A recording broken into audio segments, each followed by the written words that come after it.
Patrice. Okay, so thank you, Piapong. I'd like to thank you all for inviting me to participate in this debate with people I like a lot and with whom I learn a lot too. This is an extremely important discussion and I'm very happy to contribute in any way.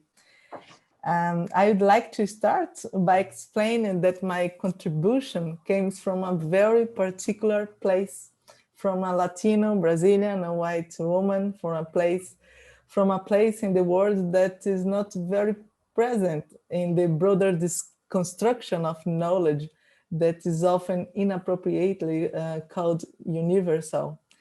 In this sense, it seems to me that our discussion of what it means to be critical could start precisely by adding to our idea of reflexivity, the idea of positionality.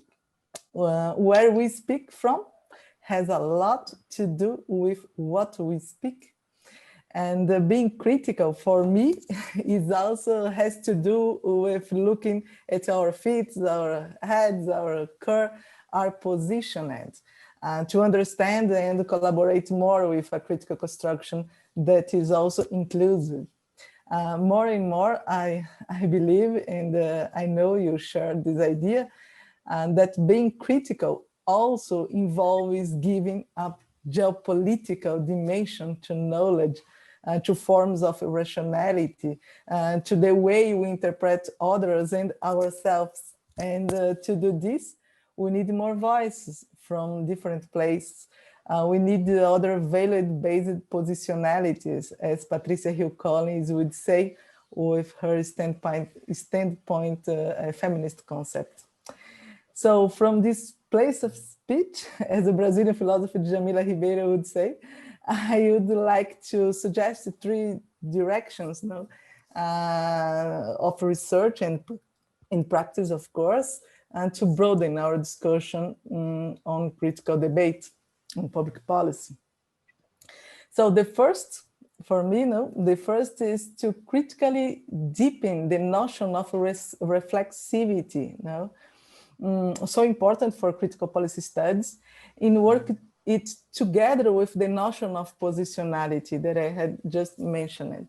I know that many will say that the second is already contained in the first, but those who do this usually feel recognized or included in the broader social process in which they know they are part of it. For those who do not feel equally included, reflexivity, in my opinion, is a notion that needs to be reorganized. Of course, we can start with Paulo Freire or with bell hooks, who related it to learning process. But we can already go beyond that, seeking a commitment, I think, to an epistemological evaluative inclusiveness. This will help us a lot to geopoliticize the critical debate, I think. In this way, the contribution of the literature of Black feminism, I think that are extremely relevant, which has pointed out very rigorous the different levels of epistemic violence with which we have to deal with, as Audre Lorde shows very well. And how this violence goes far beyond spoken and right languages, as they are embodied in all of us, as Ana Paula Martins would say. In our Latino, Black, Asian bodies, in how we model our daily life practice.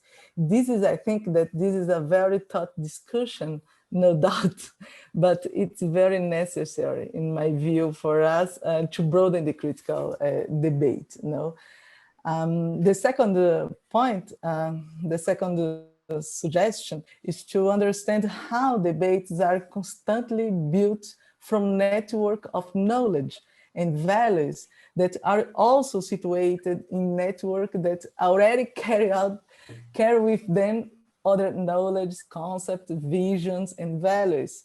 this seems a bit obvious for being part, for one that is part of the main network, which somehow even naturalizes their advocacy, but always their influence in the process, the political process or the political construction of knowledge in peripheral networks. But it cannot be taken for granted, I think. Be aware, I think that the network that we need to know that the network of knowledge that we are connected was constructed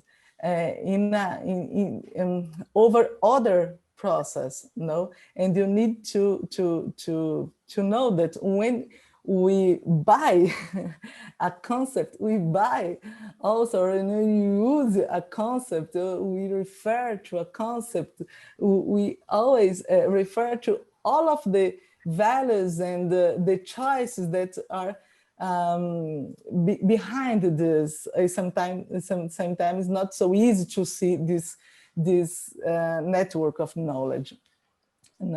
I think that in this case, to be critical is thus to connect us in a deep way with the values or with the concept or with the arguments that we are using. And maybe in a less instrumental and frivolous way that sometimes we can find in some articles, papers, etc. In this sense, I would like to emphasize the contribution of the colonial studies, many of them based on the ideas of Aníbal Quijano, of course. But the decolonial studies could show us that we can and we must be very critical about the process in which the knowledge that we use was created, because we are talking about different levels of values. And so finally, the third direction or suggestion could be perhaps review with the different eyes the separation between theoretical research and applied research, which still structures our research agendas at universities and defines a lot of times the professional performance of many researchers and professors and students also. I think that, of course, this separation we use to criticize a lot, but I think that we need to review this criticism with maybe another way. This separation has never done research any good, of course. And today it has increasingly led to an idea of value neutrality that is useful for one side of science on which we are not positioned. And I think that this became very evident during the defense that many of us trying to do for the science during the pandemic. Because when you talk about science, what kind of science we're talking about? And so I think that we could discuss this again, and to overcome the separation that doesn't help us at all. More and more, I think that we have to talk about implied research, not about theoretical research or applied research, but implicated research. It's another idea. Doing implicated research means more than talking a lot that desnaturalize process which seeks to interpret the values at stake with their interest and process of oppression, etc., etc. But it also means to be part of this dispute, to be part of this these debates, to be part of what we observe, study, research, write about, you know. And at this point, I'd like to mention, just to finish, the critical contribution on the notion of social management that we has developed here in Brazil. By social management, we understand management based on values of solidarity